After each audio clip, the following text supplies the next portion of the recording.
오늘 본문은 요셉이 마침내 애굽의 총리가 되는 것을 이야기하는 내용입니다.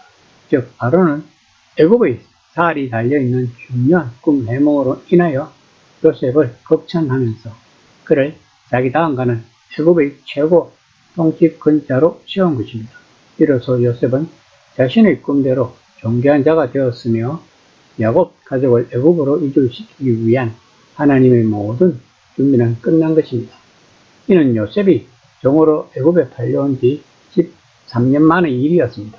결국 이것은 하나님의 계획이 드디 성취되고 때로는 아예 무산되는 것 같이 보이는 상황에서도 하나님의 계획은 하나님의 정하신 뜻대로 반드시 성취될 것을 본문은 명백하게 보여주는 것입니다.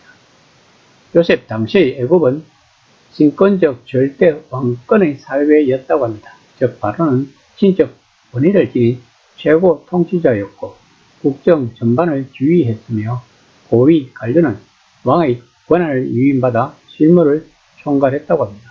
그러므로 요셉은 총리가 되어 왕의 이름으로 명령을 발표하고 전국을 순행하며 정책을 집행할 권한을 가졌던 것입니다. 또한 애굽의 번영은 나일강 범람과 관계 시스템에 의존했다고 합니다.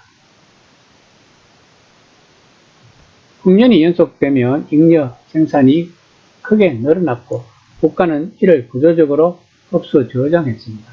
이런 국가 주도의 저장, 배급은 각 성읍 단위의 분산형 저장고가 운영되었고 잉여 곡물을 체계적으로 관리하여 흉년이 시작되면 국가가 창고를 열어 가격과 배급을 통제하며 사회의 안정을 유지했다고 합니다. 요셉이 바로 이 역할을 하는 최고 관리자로 등극을 한 것입니다. 41장 37에서 39절입니다. 바로와 그의 모든 신하가 이 일을 좋게 여긴지라. 바로가 그의 신하들에게 이르되 이와 같이 하나님의 영에 감동된 사람을 우리가 어찌 찾을 수 있으리요 하고 요셉에게 이르되 하나님이 이 모든 것을 내게 보이셨으니 이와 같이 명령하고 지혜 있는 자가 없도다. 바로와 그의 신하들은 요셉의 계획을 좋게 여겼다고 본문은 말하고 있습니다. 또한 본문에서 하나님의 영에 감동된 사람을 직역하면 하나님의 신이 그 안에 있는 사람을 이라고 합니다.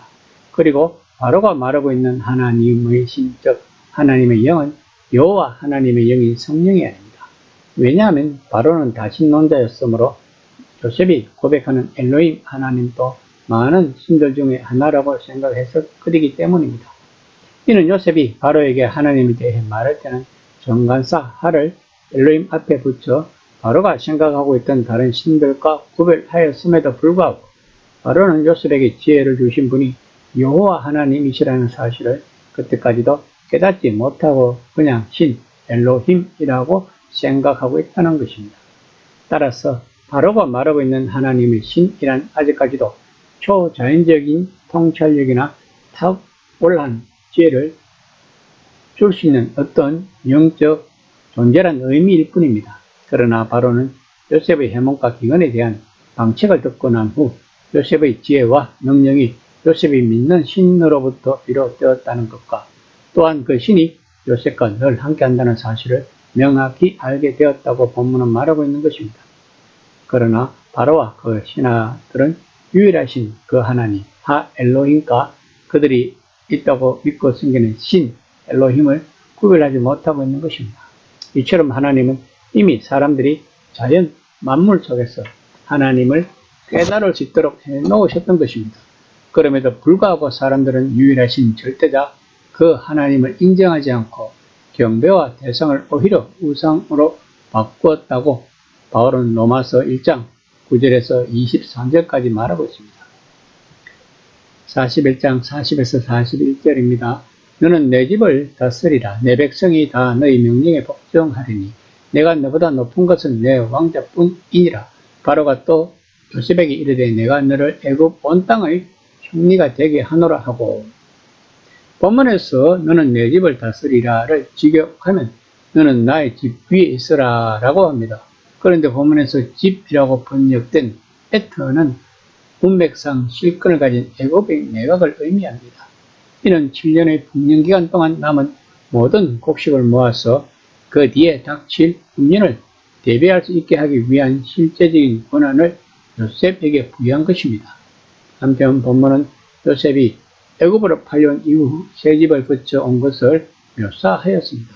첫 번째가 보디발의 집이었고 두 번째는 감옥이었습니다. 그리고 세 번째가 애굽 전체를 뜻하는 본절이 바로 바로의 집입니다. 이 단어들이 원어 성경에서는 모두 베터로 사용되었습니다. 비록 그때마다 요셉은 종이요 제수요 총리의 신분이었지만 모든 권세를 주관하시는 하나님께서는 언제 어디서나 요셉을 그곳의 모든 행정을 주관하는 실권자로 세워주셨던 것입니다. 그리고 결국에는 이제까지의 어떠한 고난에도 굴하지 않고 하나님에 대한 믿음과 사람들에 대한 성실함으로 일관해온 요셉을 애굽 전체를 다스리는 총리 대신으로 삼아주셨다고 본문은 말하고 있는 것입니다. 41장 42에서 43절입니다. 자기의 인장반지를 빼어 요셉의 손에 끼우고 그에게 세마포옷을 입히고 금사슬을 목에 걸고 자기에게 있는 버금수레에 그를 태우고 무리가 그의 앞에서 소리 지르기를 엎드리라 하더라. 바로가 그에게 애굽 전국을 총리로 다스리게 하였더라. 본문에서 인장반지로 번역된 바토의 어근 타반을 가라앉다 누르다는 뜻이 있다고 합니다. 이는 당시의 반지는 눌러서 자국을 남기는 도장으로 사용되었음을 보여주는 것입니다. 이러한 반지에는 소유자의 이름이나 상징이 새겨져 있었다고 합니다. 따라서 반지를 타인에게 주는 것은 소유자의 권한을 대신 행사하게 하는 의미가 있다고 합니다. 이는 바로가 요셉에게 칙령을 내릴 수 있는 법적 권한을 부여했음을 보여주는 것입니다. 세마포 또한 사제들이나 고관들만 입을 수 있는 옷으로서 애굽산 아마에서 뽑은 실로 짠 흰색의 옷감으로 만들었다고 합니다.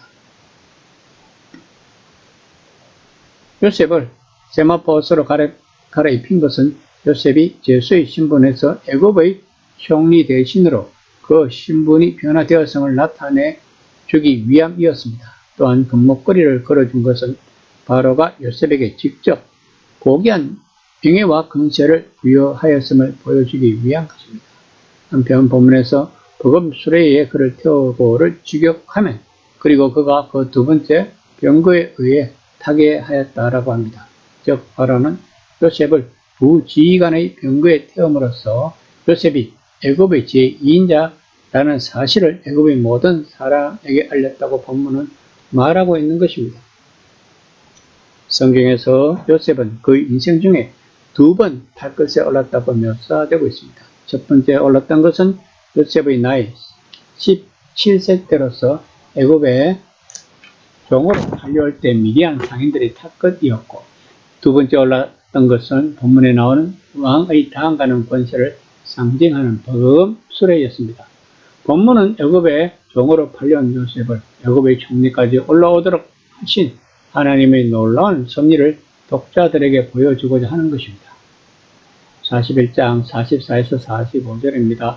바로가 요셉에게 이르되 나는 바로라 애굽 온 땅에서 내 허락 없이는 수족을 놀릴 적 없으리라 하고 그가 요셉의 이름을 사브나빠네아라 하고 또 온의 제사장 보디베라의 딸 아스낫을 그에게 주어 아내로 삼게 하리라. 요셉이 나가 애굽 땅을 순찰합니다. 본문에서 내 허락 없이는 수족을 놀릴 적 없으리라의 뜻은 이제부터 애굽의 모든 일은 요셉의 동의 없이는 진행되지 않는다는 의미입니다. 즉 애굽의 모든 행정은 요셉에 의해 결제되게 되었다는 것입니다. 본문은 얼마 전까지만 해도 일개 죄수에 불과했던 요셉이 이제 온 애굽을 주관하는 절대 권력자가 되었다고 강조하고 있는 것입니다. 또한 요셉의 이름을 애굽식 이름으로 새로 지어 주었습니다. 애굽어에서 유래한 이 이름의 의미에 대한 견해는 다양합니다. 그 신이 말한다, 그리고 그가 산다, 사물에 대해 알고 있는 그 사람, 생명의 지탱자, 그 땅의 자연분은 살아있는 것이라고 합니다. 어떠한 견해를 취하던 바로가 요셉에게 애굽의 생명, 즉 애굽의 운명을 맡기고 있다는 사실이 이 이름에서 드러나고 있습니다. 이름의 변화는 정체성의 변화를 의미할 것입니다. 애굽의 운명을 좌지우지할 동일한 직책을 맡은 자는 마땅히 애굽을 자신의 나라로 생각하고 애굽을 위해 전심전력할 수 있어야 할 것입니다. 그러므로 바로는 그 이름을 애굽식으로 바꾸어 요셉을 애굽인으로 대우했을 뿐 아니라 애굽인 귀족의 딸과 결혼까지 하게 함으로써 애굽 상류층의 일원이 되게 하였다고 본문은 말하고 있습니다. 그런데 요셉이 이방 여인과 결혼한 것은 정조부 아브라함과 조부 이삭이나 아버지 야곱과 같이 자신의 족속에게 배우자를 찾지 않고 이방 여인과 결혼했다는 것에 대해 독자들은 불편할 것입니다. 그러나 하나님께서 이방인들과의 결혼을 금하신 것은 결정적인 문제 때문이 아니라는 것을 먼저 알아야 할 것입니다.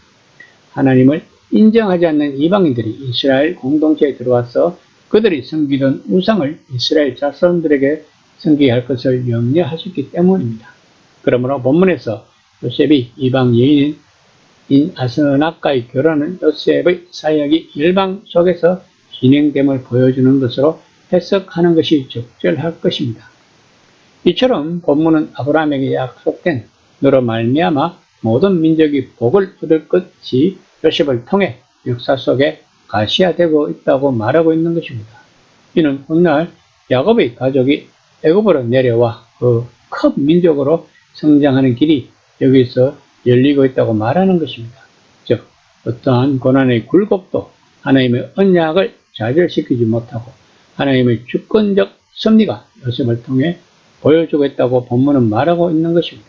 이처럼 하나님의 섭리는 고난의 학교를 지난 결과물인 것입니다. 즉 고난은 신앙을 악화시키는 변수가 아니라 하나님의 사랑을 보여주는 통로인 것입니다. 그러므로 우리들은 고난을 피하지 말고 그 안에서 순전함을 배워야 할 것입니다. 이 시간 나는 고난에 대해 어떻게 대처하고 있는지 한번 점검해 보는 시간이 되었으면 합니다.